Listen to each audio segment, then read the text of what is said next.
sur la Pâque. Donc, je continue. Je pense que vous avez compris déjà l'idée ou la vision de la Pâque. Donc, je fais une petite révision pour réveiller un peu votre mémoire. Donc, la Pâque a commencé dans l'Ancien Testament par un peuple qu'on appelle le peuple juif. Dieu avait choisi Abraham. Il avait appelé Abraham de quitter son pays, de quitter sa famille, parce que Dieu voulait former un peuple à travers Abraham. Et Abraham avait obéi à l'appel de Dieu. Il a dit oui, il a accepté de quitter son père, de quitter sa mère, de quitter sa famille pour aller dans un pays que Dieu lui avait promis. Et le pays que Dieu avait promis à Abraham, c'était le Canaan. Bien-aimé, quand Dieu t'appelle, la première chose à faire, c'est d'obéir. Quand dans la Genèse 12, Dieu parla à Abraham, notre père, en lui disant, quitte ton pays. Il a obéi, il a quitté le pays. Il y a beaucoup de personnes ici, vous devez quitter. Bien-aimé, votre problème, aujourd'hui, je vais parler à ton cœur.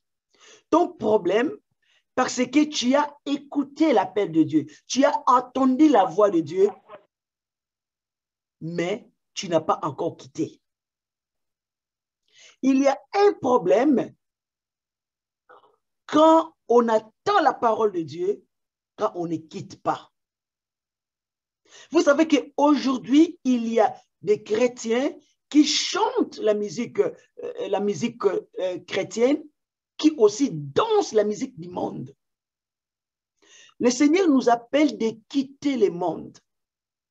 Abraham devait quitter le monde, devait quitter sa famille, parce qu'Abraham était né dans une famille idolâtre. Le père d'Abraham s'appelle Téra. Et Téra et sa famille étaient tous des idolâtres. Et Dieu avait besoin d'un homme. Écoutez-moi bien. Dieu ne pouvait pas utiliser un idolâtre. Parce que Dieu ne partage pas sa gloire avec d'autres dieux. Tu ne peux pas danser pour la gloire de Dieu et danser pour la gloire du monde. Tu ne peux pas servir Dieu et servir ta coutume. Tu ne peux pas servir Dieu et servir le monde. Tu ne peux pas avoir d'autres dieux devant la face de notre Dieu. Ce soir, Dieu parle à ton cœur. Dieu te demande de quitter. Tu dois quitter. Abraham, notre père, a obéi à Dieu. Il est parti dans un pays où il ne connaissait pas. Mais il a obéi. Bien-aimé, même si tu ne connais pas là où tu vas, il faut obéir à Dieu. Même si tu n'as pas encore la révélation de quoi Dieu t'a appelé pour ton futur, obéis et quitte. C'est vrai que pour certaines personnes ici, la vision de Dieu n'est pas encore claire pour vous. Vous n'avez pas encore compris. Amen. Est-ce que vous m'entendez? C'est bon, vous m'entendez? Fais-moi signe si vous m'entendez. On t'entend, pasteur. D'accord. Donc, la vision de Dieu, amen, vous n'avez pas encore saisi, vous n'avez pas encore compris la vision de Dieu. Mais quand on n'a pas encore compris la vision de Dieu, la première chose à faire, c'est d'obéir. Il te demande de quitter, il faut quitter. Et Abraham a obéi à Dieu et il a quitté son pays. Et quand il a quitté, Dieu lui avait donné une promesse. Et la promesse, Dieu voulait former une nation à travers lui, à travers Abraham. Et nous voyons que Abraham, quand il est sorti, quand il est parti, il était stérile. Sa femme Sarah était stérile. Dieu lui a dit, je ferai de toi une grande nation. Et toutes les nations de la terre seront bénies à travers toi. Or, Abraham lui-même et sa femme, Sarah, étaient stériles. Mais Abraham ne s'est pas posé des questions pour demander à Dieu, mais Seigneur, tu m'as promis, tu vas faire de moi le père de multitudes. Mais ma femme est stérile. Bien-aimé, c'est vrai que parfois tu te poses des questions, Dieu te parle, mais devant toi, tu vois des choses qui sont encore floues et tu ne comprends pas. Dieu m'a dit, il va me bénir, mais je n'ai pas de travail, je n'ai pas de papier et je suis encore pauvre, je n'ai rien. Dieu m'a promis la prospérité, il m'a promis les ministères, mais voilà, je n'ai rien. Bien-aimé, tu dois faire confiance à Dieu. Abraham avait fait confiance à Dieu. Sa femme était stérile. Dieu lui a dit, je ferai de toi le père des multitudes. Il a cru. Bien-aimé, crois en Dieu même quand tu ne comprends rien. Parce que moi-même, je ne peux pas comprendre de dire à quelqu'un, je ferai de toi le père avec ta femme, tandis que sa femme est stérile. Bien-aimé, vous savez, Dieu peut te dire des choses. Dieu peut mettre en toi quelque chose, mais tu es dans l'impossibilité physiquement d'entrer dans l'appel de Dieu. Alors, c'est par là que je te dis, je te parle. Fais confiance à Dieu même quand tu ne comprends rien. Crois en Dieu même quand tu ne comprends rien. Vous allez remarquer qu'Abraham ne s'est pas posé des questions. Mais Seigneur, comment je suis stérile? Ma femme est stérile. Mais tu as dit, tu vas faire de moi le père de multitudes. Comment c'est possible? Marie. Marie, elle était vierge. Vous savez ce que veut dire vierge? Une femme qui n'a jamais connu un homme. Mais l'ange lui dit, tu seras enceinte. Bien-aimé, c'est la folie. Une femme qui n'a jamais connu un homme qui lui dit, tu seras enceinte. Mais Marie a répondu, que cela soit fait selon ta parole. Je vous dis sincèrement, Marie ne comprenait rien, mais elle a cru. Elle ne comprenait rien. Ce qu'elle avait à dire, la raison pour laquelle que Marie a posé la question à l'ange, comment cela se fera-t-il puisque je ne connais pas un homme, je n'ai jamais connu un homme, comment cela se fera-t-il? L'ange lui a dit, le Saint-Esprit descendra sur toi, le problème est là. C'est le Saint-Esprit qui va faire toutes choses. Ce n'est pas ton problème. Toi, crois à la parole de Dieu. Tu es le problème, tu as maladie, tu as les stérilités, tu es stérile. Le Seigneur te donnera un enfant par la puissance du Saint-Esprit. Ça ne sera pas toi, ça ne sera pas tes calculs, ça ne sera pas la médecine, mais ça sera le Saint-Esprit. Marie a demandé à l'ange, comment cela se fera-t-il? L'ange lui a donné la réponse, ce n'est pas ton problème, ce n'est pas le problème d'un homme, le Saint-Esprit va entrer dans l'affaire. Bien-aimé, le Saint-Esprit entrera dans ton affaire. Tu dis, pasteur, comment cela se fera-t-il? Pasteur, comment ma vie va-t-elle changer? Le Saint-Esprit agira.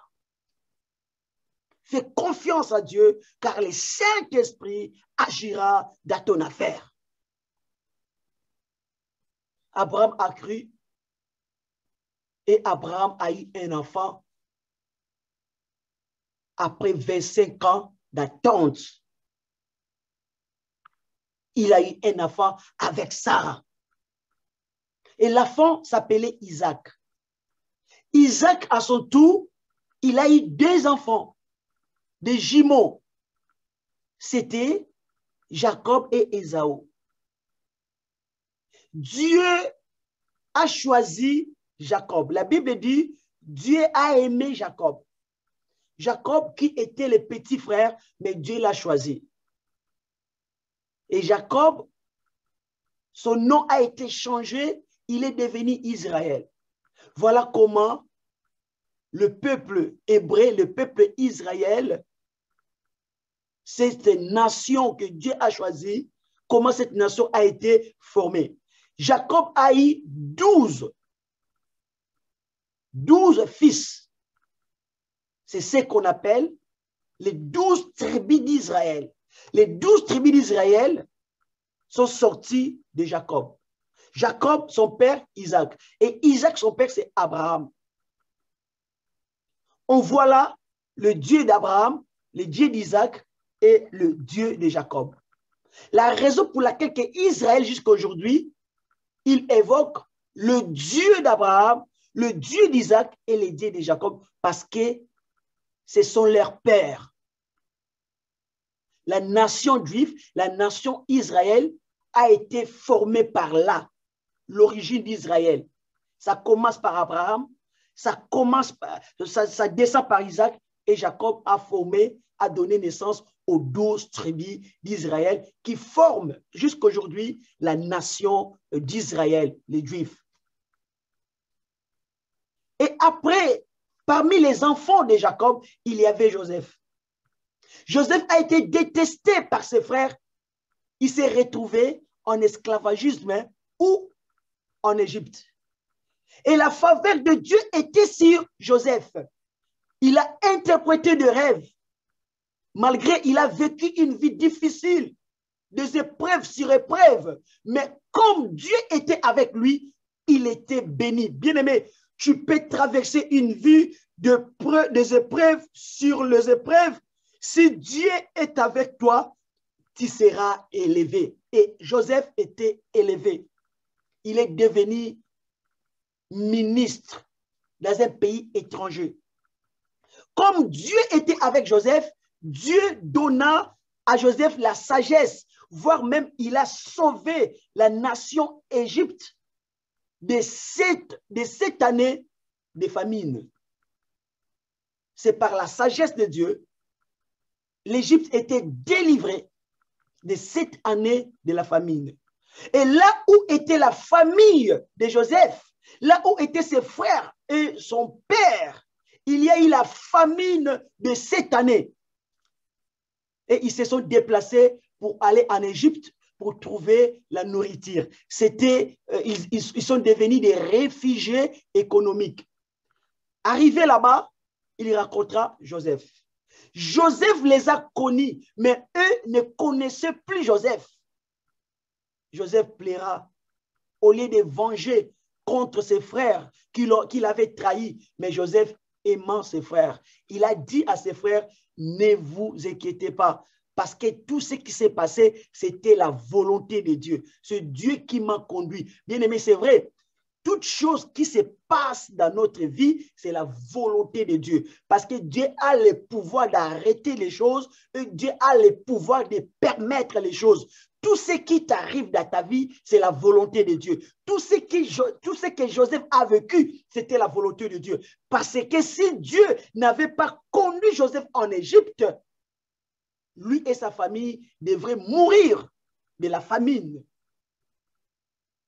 Et la famille de Joseph et son père étaient très bien accueillis en Égypte. À tel point que Pharaon, qui était ami de Joseph, parce que Joseph avait une bonne relation avec le roi d'Égypte. Et le roi a décidé de donner une place à la famille de Joseph en Égypte. Joseph était un homme influent en Égypte. Mais plus tard, la Bible dira, Jacob est mort, Joseph est mort, et le roi Pharaon aussi, lui aussi était mort, ses frères, tous étaient morts.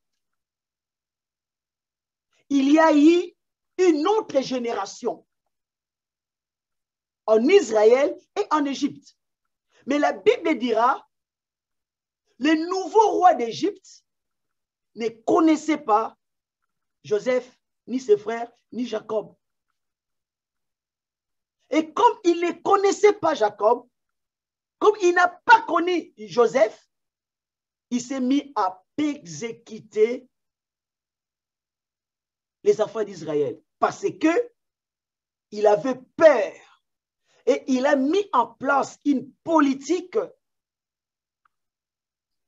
de maltraiter les enfants, le peuple d'Israël. Il y avait une souffrance. Il a donné aux enfants d'Israël de durs travaux. Ils travaillaient plus à tel point qu'ils étaient fatigués. Mais comme Dieu était avec le peuple d'Israël, il ne diminuait pas. Au contraire, il continue à prospérer. Bien-aimé, les gens vont vouloir te diminuer, mais tu vas toujours continuer à prospérer parce que la grâce de Dieu est sur toi. Bien-aimé, je prie pour que la grâce de Dieu soit dans ta vie, afin que toutes les personnes qui cherchent à te diminuer, toutes les personnes qui cherchent à te faire disparaître, mais ils te verront toujours prospérer. Pharaon voulait faire disparaître Israël. Vous savez que Israël, c'est un peuple béni. On ne pouvait même pas les maudire.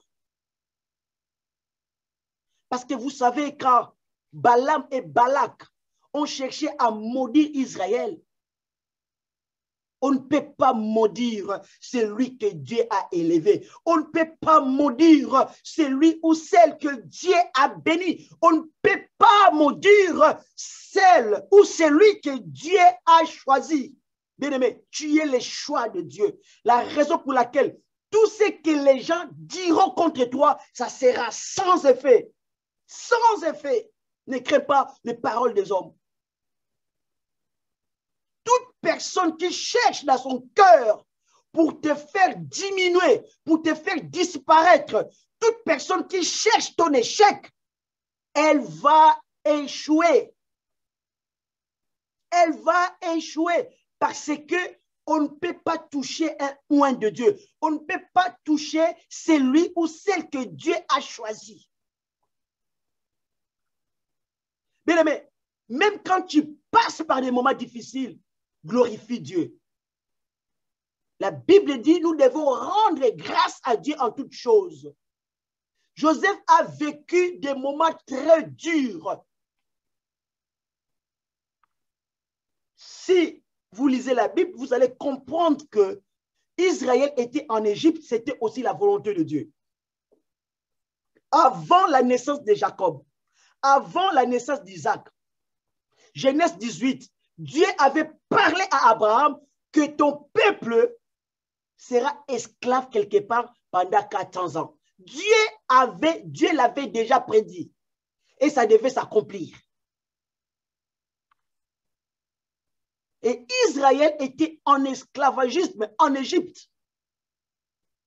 Et quand les 400 ans, les années sont passées, Dieu a suscité Moïse. À cause de la souffrance. Et la Bible dira que le pharaon, le nouveau roi, lui aussi était mort. Il est parti, il est mort. Et il y a eu encore un nouveau roi. Et ce nouveau roi, au lieu d'apaiser la souffrance du peuple hébreu, lui, il a encore endurci. À tel point que la souffrance était devenue insupportable. Les peuples commençaient à crier de douleur, de souffrance. Et le roi décida encore. Il appela les sages-femmes, il demanda aux sages-femmes d'assassiner, de jeter même à la mer tous les garçons, les nouveau-nés garçons des enfants d'Israël.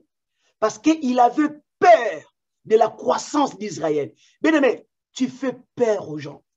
Si tu savais comment tu fais peur aux gens, il y a des gens qui ne veulent pas que tu t'épanouisses. Il y a des gens qui ne veulent pas que tu prospères. Il y a des gens qui ne veulent pas que tu trouves un travail. Il y a des gens qui ne veulent pas que tu te maries parce que tu fais peur. Ta prospérité, ton élévation, ta grandeur fait peur aux gens. Et la grandeur d'Israël faisait peur au Pharaon. Et il a utilisé sa politique d'immigration de diminuer le nombre des enfants d'Israël en tuant tous les garçons. Si tu es né garçon, la mort. Si tu es né fille, on te laisse la vie. Pourquoi? Parce que les filles ne faisaient pas peur au Pharaon. Ce sont les garçons. Pourquoi? Parce que les garçons pouvaient se battre. Les garçons peuvent faire la guerre. La raison pour laquelle il a choisi de laisser les femmes, les filles. Parce que les filles ne lui faisaient pas peur. Seuls les garçons. Parce que Pharaon disait dans son cœur, si je laisse ce peuple nous dominer, un jour, quand nous serons attaqués, ils vont profiter, ils vont s'allier avec l'ennemi pour nous faire partir de notre pays. Ils avaient peur de perdre leur pays. Aujourd'hui, la politique d'extrême droite, leurs coupables, ce sont les étrangers parce qu'ils ont peur de perdre leur emploi, de perdre leur logement, de perdre leur pays. Et je vous avais dit qu'Israël a beaucoup souffert aussi. Les choses se répètent. Et vers les années 1939, 1945, vous savez que 39, 45, il y a eu la guerre mondiale. Et vous savez pourquoi pourquoi on a eu la deuxième guerre mondiale. C'était parce qu'un homme s'est élevé comme Pharaon. Il a vu la prospérité des Juifs. Il a dit non, il faut faire disparaître ce peuple. Il a commencé à persécuter, il a commencé à tuer par la gaz atrocement les Juifs. Vous vous souvenez ce qu'on appelle Holocauste, des chambres à gaz. Et si vous comprenez bien que la vision de Hitler était la même vision que les pharaons. Au fil des années, plusieurs rois, plusieurs personnes ont cherché à faire disparaître Israël. Bien-aimé, quand tu es appelé de Dieu, l'ennemi va chercher à te faire disparaître, mais il ne réussira pas. Il y a eu encore un président, ça fait pas longtemps, un président d'Iran. Il a dit qu'il va effacer Israël dans la carte du monde. Est-ce qu'il a réussi? Non, parce qu'on ne peut pas effacer, on ne peut pas disparaître une personne que Dieu a choisie. Israël, Dieu l'a choisi. Et la Bible dit, Dieu ne se répand pas de son appel. Quand Dieu t'a appelé, il ne se répand pas. La raison pour laquelle que cette nation, partout où elle est toujours bénie. Quand elle vient en France, elle sera bénie en France. En Amérique, elle est bénie. En Allemagne, elle est bénie. La raison pour laquelle Hitler voulait les faire disparaître. Et Pharaon a voulu aussi les faire disparaître. Pourquoi? Parce qu'il prospérait. Et Dieu était avec les sages-femmes. Au lieu de tuer les garçons, au contraire, il les protégeait. Pharaon a su que les garçons n'étaient pas mis à mort parce qu'Israël continuait à grandir, à prospérer. Il appela les sages-femmes. Il dit aux sages-femmes, pourquoi vous ne m'avez pas obéi? Et les sages-femmes ont répondu, Pharaon, notre président, notre roi, les femmes des Hébreux, les femmes juives ne sont pas comme des femmes égyptiennes. quand ils font un bébé, ils reprennent des forces rapidement pour garder leur bébé. On n'a pas eu le temps de tuer le bébé. Ils ont utilisé la sagesse pour parler à Pharaon. Mais la Bible dit, les sages-femmes avaient la crainte de Dieu. Ils avaient la crainte de Dieu, la raison pour laquelle ils n'ont pas exécuté les ordres des pharaons. Et la Bible dit, à cause de la crainte de Dieu, à cause de cette obéissance, Dieu les avait bénis. Dieu les avait prospérés. Ces femmes, avec leur maison, ils étaient bénis matériellement, spirituellement, financièrement.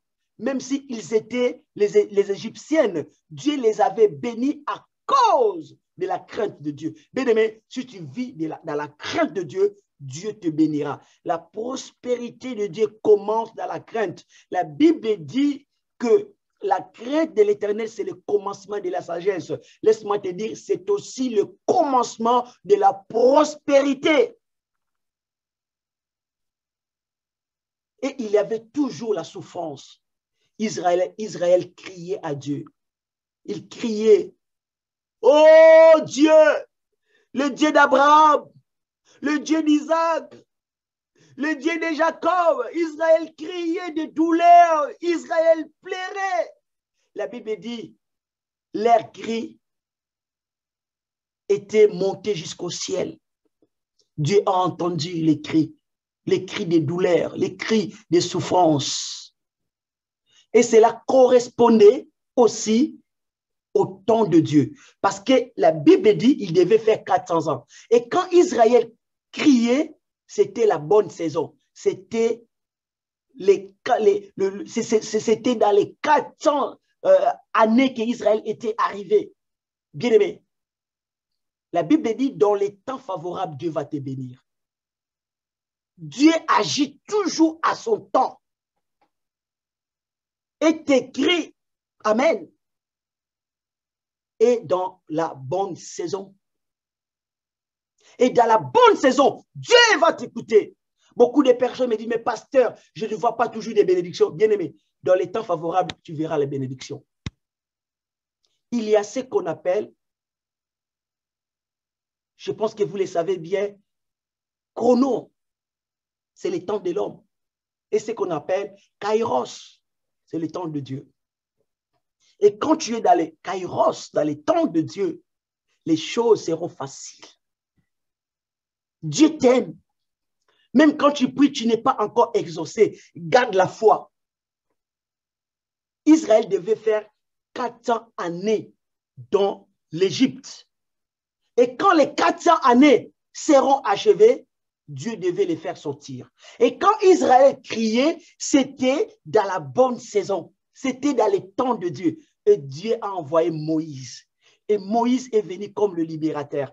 Dieu avait donné à Moïse ce qu'on appelle les 10 plaies pour frapper l'Égypte si Pharaon endurcit, si Pharaon ne veut pas laisser partir le peuple d'Israël. Si vous lisez la Bible, Pharaon a résisté contre les 9 plaies. Mais la 10e plaie, Pharaon ne pouvait plus résister parce que la 10e plaie, il s'agissait de sacrifier l'agneau, le sang de l'agneau. Satan ne peut pas résister contre le sang de Jésus. Il ne peut pas résister. La sorcellerie ne peut pas résister contre le sang de Jésus. Amen. Dieu veut te libérer ce soir. Dieu veut te délivrer ce soir. Dieu veut te guérir ce soir. Dieu veut te sauver ce soir. La Pâque était aussi la réponse au cri du peuple d'Israël. La Pâque, c'est la réponse. Quand le peuple crie, Dieu attend. Quand un malheureux crie, Dieu attend. La Pâque, c'est aussi pour mettre fin à l'esclavagisme. Le temps de l'esclavagisme était fini, était achevé. La Pâque, c'est la fin de l'esclavagisme. Bien-aimé, je déclare maintenant, parce que nous sommes dans cette période, c'est la fin de l'esclavagisme dans ta vie. C'est la fin de l'esclavagisme dans les noms puissants de Jésus.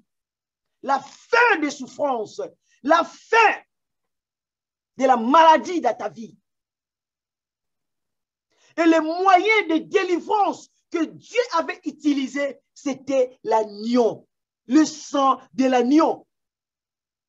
Le moyen de délivrer son peuple, c'était le sang de l'agneau, parce qu'Israël devrait immoler un agneau. Chaque famille devrait immoler un agneau et prendre le sang de l'agneau et le mettre sur les portes. Répète après moi, dis ce soir. Encore, répète après moi, dis ce soir. Je déclare et je proclame la fin de l'esclavagisme dans ma vie. La fin des souffrances dans ma vie. La fin de la maladie dans ma vie. Par le sang de Jésus, tout est accompli. Jésus a accompli ma délivrance. Jésus a accompli ma liberté. Jésus a accompli ma guérison. Amen. Et j'aimerais lire un passage dans la Bible, dans le livre d'Exode, chapitre 12, verset 23.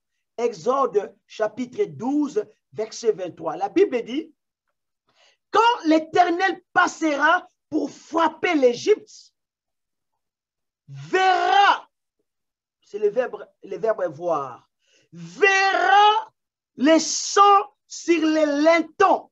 Donc Israël devait mettre le sang sur les lintons. Et le Seigneur doit voir le sang. Vous comprenez? Le Seigneur n'avait pas besoin d'entrer dans la maison. Il suffit de voir le sang sur les lintons. C'est tout. C'est que le Seigneur demandait. Bien-aimé, quand le Seigneur te regarde, ce que le Seigneur veut voir, c'est la marque du sang de son Fils Jésus.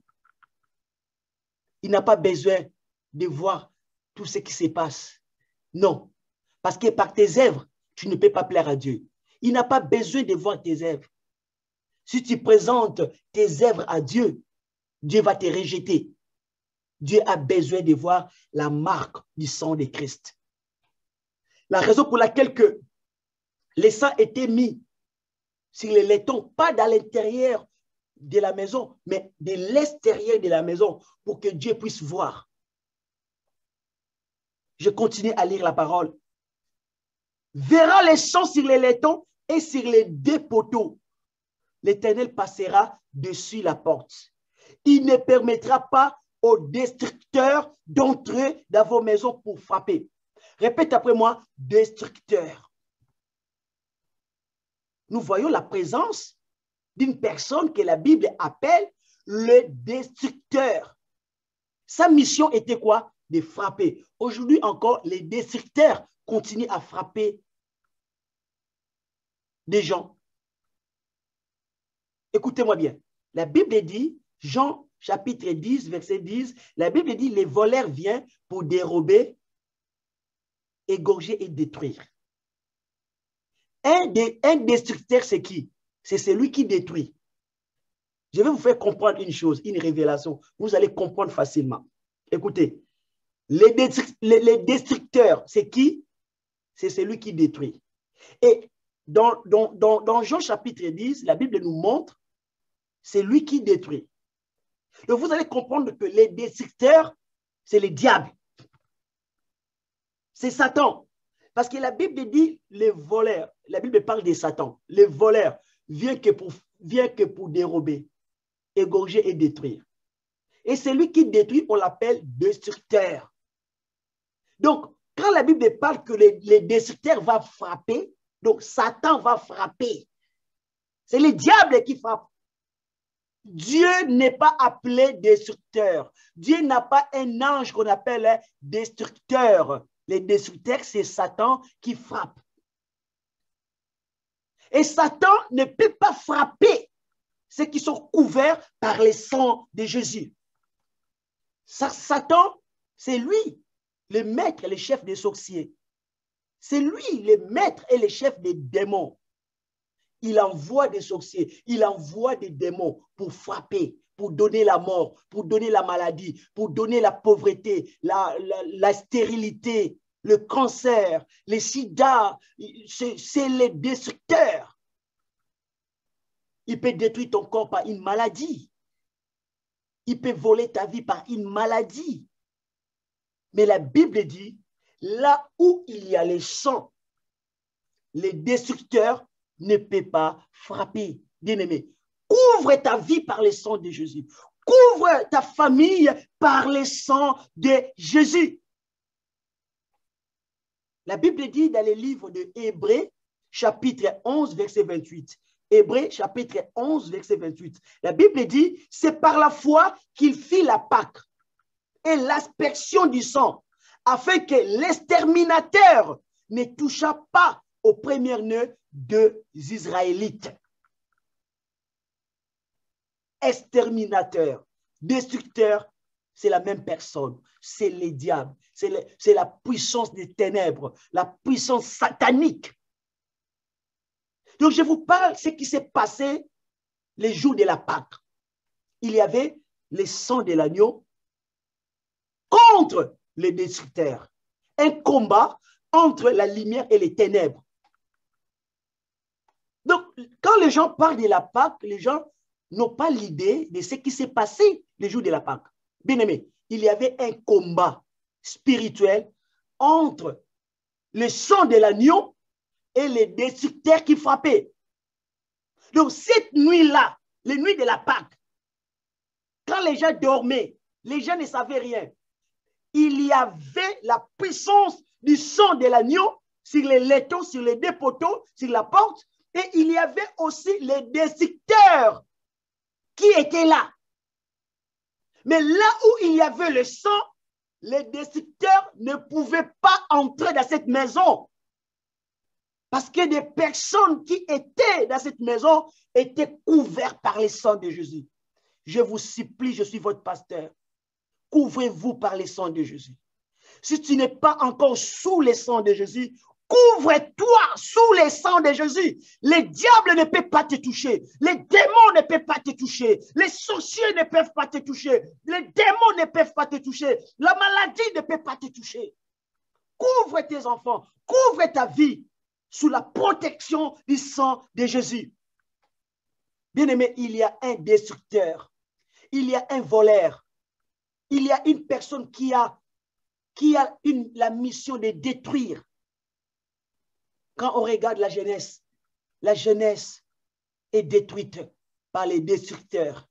Ils sont dans la drogue. Ils sont dans la prostitution, dans l'adultère, dans la fornication. Bien-aimé, couvre-toi dans le sang de Jésus. Dehors, il y a l'exterminateur, qu'on peut appeler aussi l'ange de la mort. L'ange de la mort ne peut pas frapper là où il y a la vie. Là où il y a le sang de Jésus, il y a la vie. Les jours de la Pâque, il y avait un combat entre le sang de l'agneau et les destructeurs. Le jour où Jésus était crucifié sur la croix, il a dit, Père, tout est accompli. Ces jours-là, il y avait aussi un combat entre les ténèbres et la lumière. Mais les ténèbres ne peuvent pas dominer la lumière, c'est la lumière qui a dominé les ténèbres. Il y avait un combat, bien-aimé. Quand l'agneau était immolé, bien-aimé, l'agneau immolé signifie quoi? Signifie Jésus crucifié sur la croix. Je veux que vous compreniez, bien-aimé. Quand Israël, quand le peuple juif, quand tout ce peuple ont égorgé l'agneau, c'était Jésus qui était crucifié sur la croix pour nos péchés. Son sang nous a couverts, nous qui croyons à sa mort. Nous qui croyons à sa mort, nous sommes couverts par le sang de Jésus. Et l'ange de la mort qui circulait cette nuit-là pour frapper dans la maison là où il n'y avait pas le sang, l'ange de la mort ne pouvait pas, ne peut plus, ne peut pas nous toucher, nous qui avons accepté Jésus, nous qui croyons à sa mort et à sa résurrection. Et à sa résurrection, nous sommes couverts par le sang de Jésus. Appliquer le sang de Jésus signifie croire à sa mort et croire à sa résurrection. Bien-aimés, je vais être simple pour que vous compreniez. Je bénis Dieu parce que quand je prêche, Dieu m'a fait grâce. Même un enfant de 7 ans peut comprendre. Il y a des enfants qui me disent, mais pasteur, j'aime quand tu parles, je comprends. Je dis gloire à Dieu si mes prédications, même des enfants peuvent comprendre parce que c'est facile. Ce n'est pas difficile, ce n'est pas compliqué, c'est très facile. Donc, appliquer le sang de Jésus signifie quoi? Croire à la mort de Jésus et croire à sa résurrection. Parce que répandre le sang, bibliquement, signifie la mort. Quand on parle que son sang est répandu, signifie la mort. Le sang, c'est la couleur rouge. C'est un signe de danger. C'est un signe de la mort. Donc, quand on parle du sang, c'est la mort de Jésus. Quand on parle du sang de l'agneau, on parle de la mort. Pourquoi? Parce qu'avant de répandre le sang de l'agneau, il faut l'égorger, il faut les tuer. Si l'agneau n'est pas mort, on ne peut pas servir son sang. Il faut les tuer. On ne peut pas servir le sang de l'agneau qui est vivant. Non. Dieu avait dit qu'il faut égorger. Donc, c'est-à-dire que je ne peux pas prendre le sang de l'agneau qui n'est pas mort. L'agneau doit mourir. Quand on parle du sang, on parle de la mort. Et si l'agneau n'est pas mort, son sang n'a pas de puissance. Son sang ne peut rien faire. Il faut que l'agneau soit égorgé. Donc, la mort de Jésus a une grande signification dans nos vies. Nous sommes sauvés par la mort de Jésus. Nous sommes guéris par la mort de Jésus et sa résurrection. Est-ce que quelqu'un peut me donner Amen? Appliquer le sang de Jésus, c'est croire à sa mort, croire aussi à sa résurrection. Le destructeur, c'est le diable. C'est celui qui vient égorger. L'Apocalypse parle d'une personne qui s'appelle Apollyon. Apollyon signifie aussi destructeur. Et Apollyon, c'est le diable. On l'appelle aussi l'ange de l'abîme. L'ange de l'abîme. Ce sont des puissances, des ténèbres qui attaquent le peuple de Dieu. Aujourd'hui, ce soir, cette nuit même, le Seigneur va te délivrer de celui qu'on appelle destructeur, qui a frappé. Vous savez, un jour, David a rencontré, il a vu les destructeurs qui frappaient son peuple par la maladie, par la peste. David l'a vu. Mais le sang de l'agneau est plus puissant et plus fort que celui qui détruit les destructeurs. Et je pense que je crois de tout mon cœur que jusque-là, vous comprenez la parole de Dieu. Le jour de la Pâque, Dieu a libéré son peuple. Il a sauvé son peuple de celui qu'on appelle l'exterminateur, le destructeur. Le destructeur, son rôle, c'est de tuer la vie, tuer les enfants, tuer ta prospérité, ton travail. C'est de te rendre pauvre, misérable. C'est le voleur. Il vient dérober ta vie, dérober ta jeunesse. Pharaon voulait tuer tous les enfants, tous les jeunes, tous les garçons. Vous savez, dans une ville où il n'y a plus de jeunes garçons, il n'y a plus de jeunes. C'est comme beaucoup de personnes, plusieurs personnes, votre jeunesse a été détruite par les diables. Satan a détruit, le destructeur a détruit votre jeunesse. Vous avez rencontré beaucoup de problèmes dans votre vie, des habits, et aujourd'hui votre vie est détruite. Le Seigneur, il est le réparateur de la brèche. Il va te réparer, il va te guérir. Croyez, dis au nom de Jésus.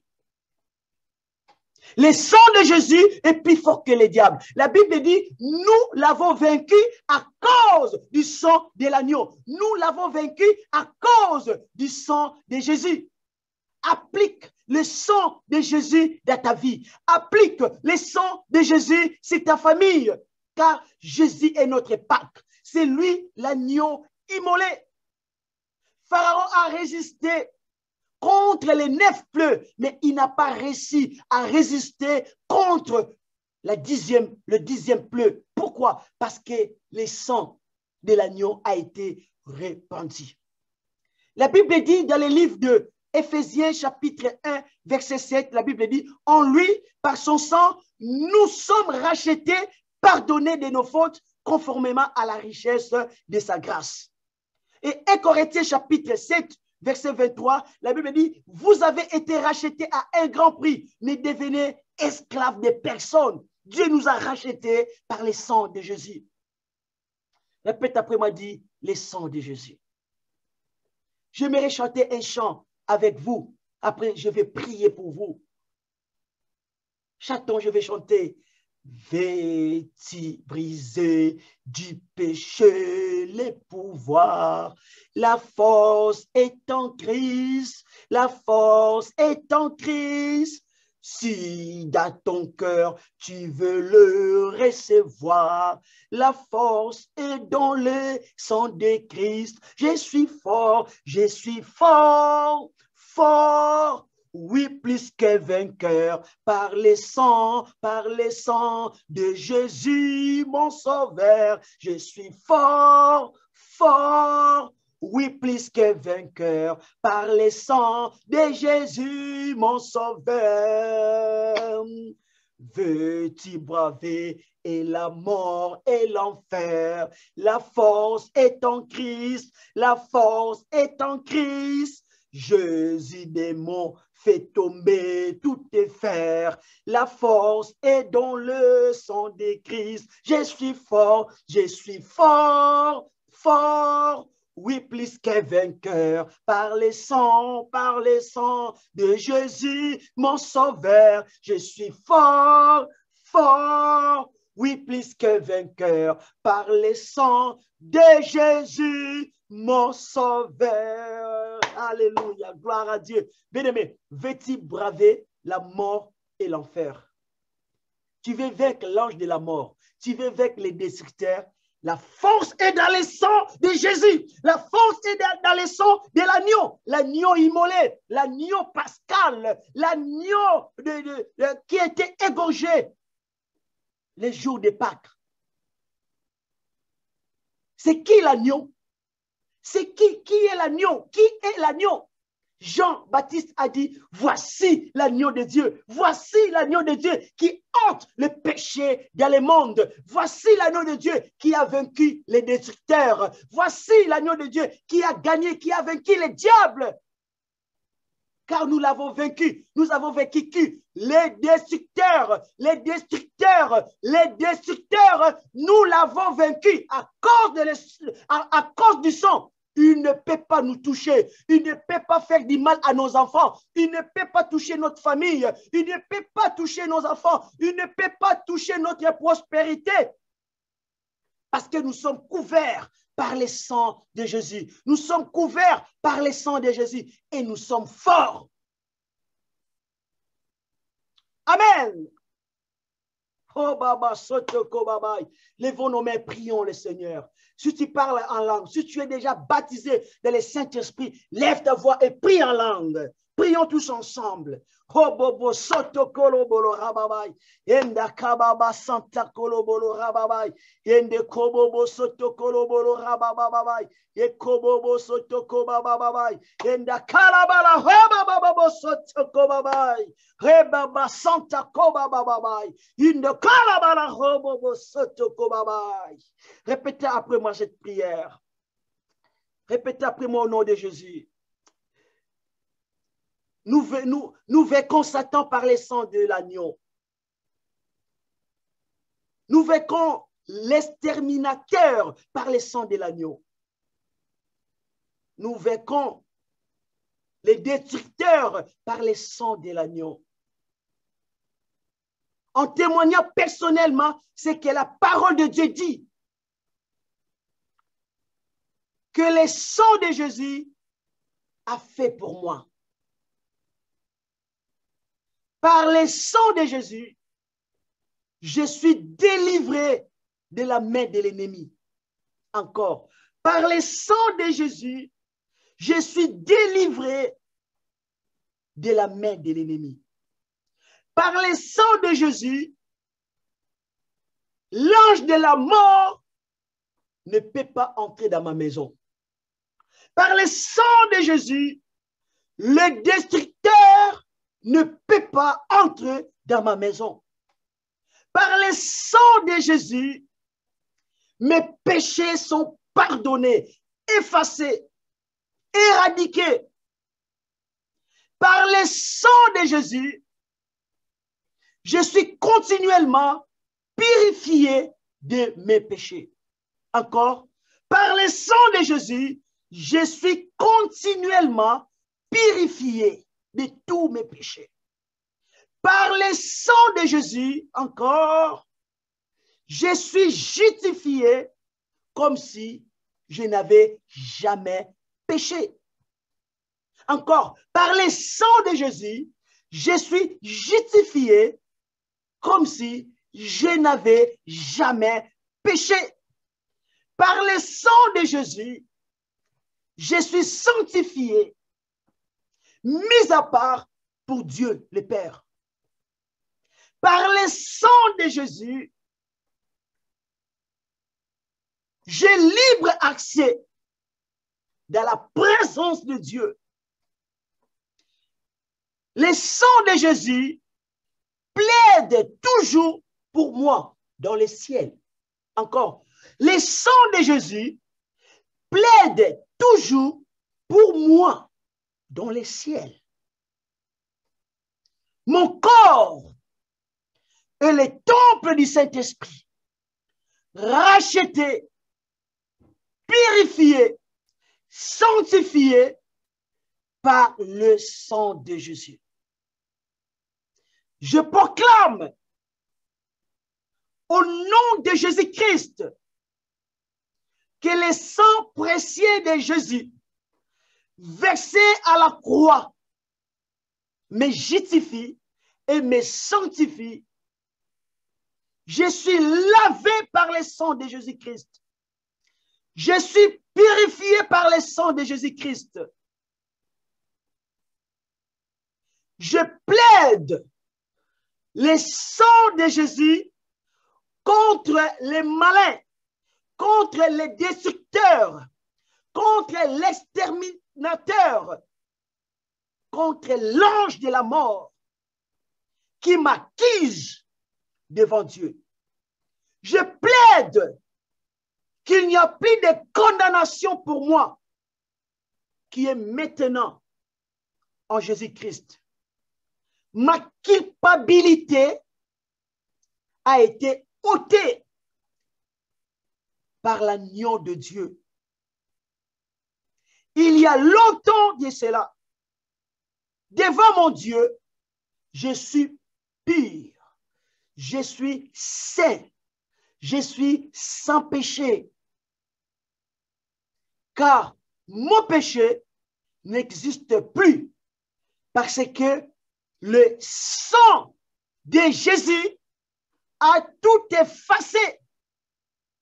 Au nom de Jésus, selon la parole de Dieu, je suis libéré par le sang de Jésus. Le sang de Jésus versé à la croix, c'est ma bénédiction.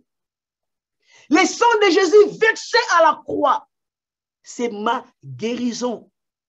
Le sang de Jésus versé à la croix, c'est ma délivrance. Le sang de Jésus, c'est ma rédemption. Je parle maintenant. La maladie est une malédiction. Donc, elle est détruite. Elle n'a plus de droit de demeurer dans mon corps, ni dans mon âme, ni dans quelque partie de mon être, que ce soit, par le sang de Jésus. La pauvreté est une malédiction. Elle est donc détruite, exterminée. Elle ne peut pas subsister dans ma vie au nom de Jésus. La calamité et des malédictions, l'oppression du malin, c'est une malédiction. Je les chasse au nom de Jésus. Les angoisses, les craintes, les peurs, les frayeurs, les terreurs, toutes les malédictions et toutes les conséquences du péché, je les chasse loin de ma vie. Au nom puissant de Jésus, car toutes les malédictions, je les ai vaincues par le sang de Jésus et par la parole de mon témoignage. Je suis libre. À partir de ce soir, je suis libre. Je suis libre de toute puissance de la sorcellerie. Je n'ai pas peur des démons. Je n'ai pas peur des sorciers. Car j'applique le sang de Jésus. Je crois à la mort de Jésus. Je crois à la résurrection de Jésus comme ma délivrance et ma bénédiction. Je vais maintenant prier pour vous. Si tu es malade, touche là où tu sens mal. Peu importe ta maladie, je vais prier pour ta guérison. Si on t'a diagnostiqué cancer des seins, c'est comme une sœur, ma vie, elle avait peur d'avoir le cancer des seins parce qu'elle sentait bizarre et les médecins lui ont dit de faire les examens. Elle m'a vu, j'ai prié pour elle, j'ai dit, ma sœur va faire les examens. Elle est partie faire les examens, elle n'avait plus rien, elle n'avait plus rien, elle n'avait plus le cancer. Et il y a une sœur, je pense qu'elle est là, on avait prié aussi pour son problème de travail. Je vais vous dire ce qui s'est passé dans sa vie. J'avais prié pour elle, avant elle a trouvé le travail, mais c'était CDD. C'était très compliqué et elle a perdu son travail. Elle était très découragée. J'ai fait tout par des mots, par des paroles de la foi pour essayer de la relever. Je dis, relève-toi, ne crains pas. Je dis comme ça, je dis, le Seigneur va te donner un travail. Aujourd'hui, je suis content, elle m'a appelé. Elle a reçu un travail CDI. Bien-aimé, ne vous découragez pas. Même si vous perdez quelque chose aujourd'hui, ne vous découragez pas. Les malheurs atteignent souvent les justes, mais l'Éternel en délivre toujours. Quand quelque chose arrive, que ce soit mauvais, bon, glorifiez Dieu. La Bible dit, nous devons rendre grâce à Dieu en toutes choses. Vous avez vu Joseph, des épreuves sur épreuves, jusqu'à ce qu'il est devenu ministre. Bien-aimé, tu peux vivre aussi une vie comme Joseph, des épreuves sur l'épreuve, mais à la fin, tu deviens ministre. Tu vas mourir heureux. Tu ne vas pas mourir comme un malheureux. Tu vas mourir après avoir vécu longtemps sur la terre. Après avoir réjoui, vu les enfants de tes enfants.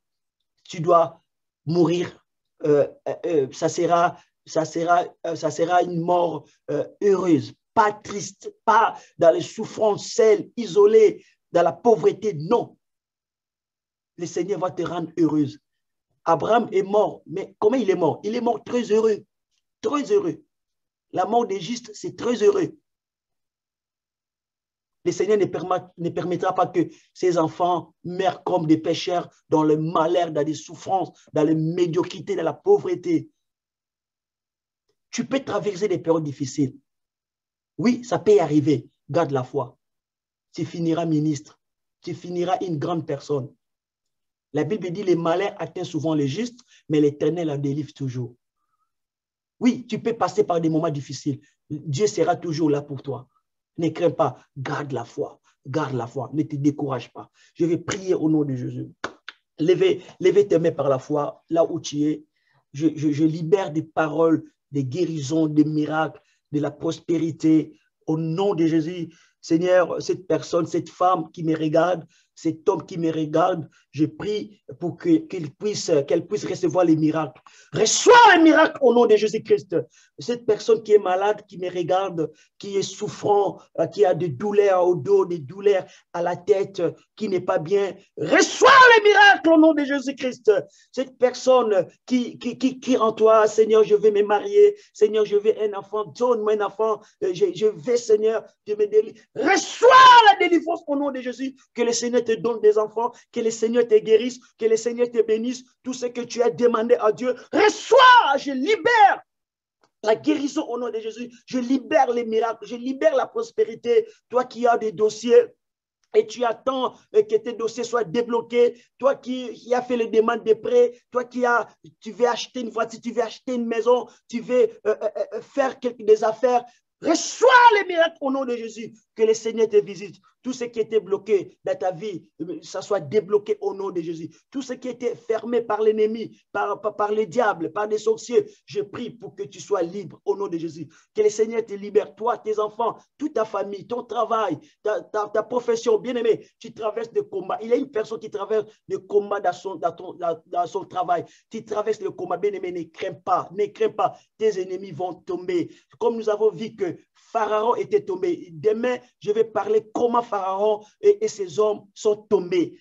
Je vais parler, la fin, moi je finirai demain. Et demain, je vais clôturer mon enseignement pour que les prophètes continuent. Donc demain, je vais parler la fin, comment Israël était délivré et comment Dieu a frappé les Égyptiens, comment Dieu a mis fin à toutes les personnes qui étaient derrière son peuple. Demain, je parlerai de ça. Et je prie pour toi.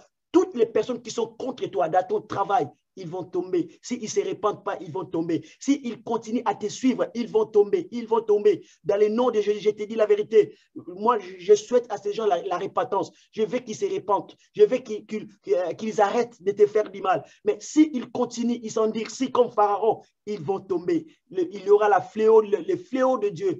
Les fléaux vont tomber sur eux. Ils vont tomber. Au nom de Jésus, je prie que Dieu bénisse ton travail.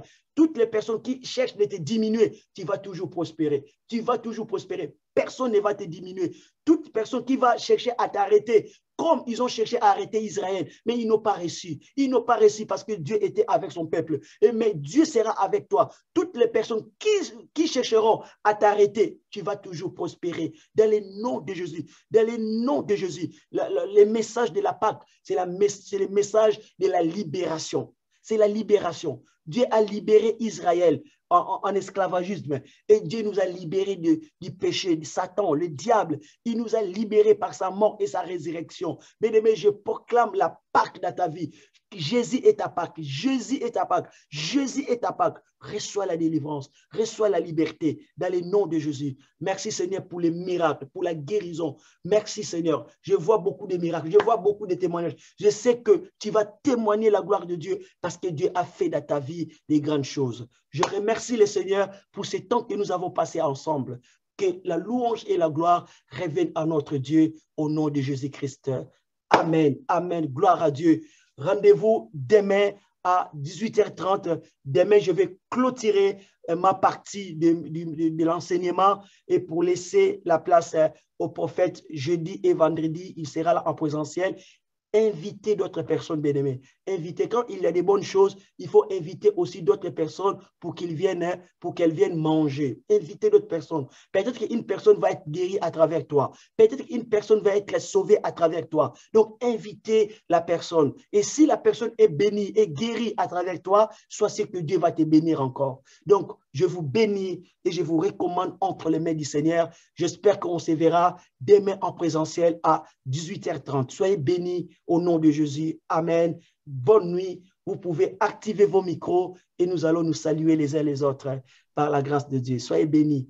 Merci encore à Samantha. Soyez bénis. Bonne nuit. Merci à Bobek. Merci à Sœur Bibi, Sœur Annie Gaston. Merci. Sœur Gina, sois bénie. Que le Seigneur vous bénisse. La Soyez sœur bénis. Julie, sois bénie. Soyez Sois bénie, bénis. Maman Thérèse, Esther, soyez bénie. Mes filles, soyez bénies. Ainsi que ta femme aussi, Josette. Soyez bénis. Que Dieu vous bénisse tous. Amen, amen. Merci Que Dieu soit beaucoup. À béni. demain. Amen. Gloire à Dieu. Gloire à Dieu. À Gloire demain. à Dieu. Amen. À demain. Gloire à Dieu.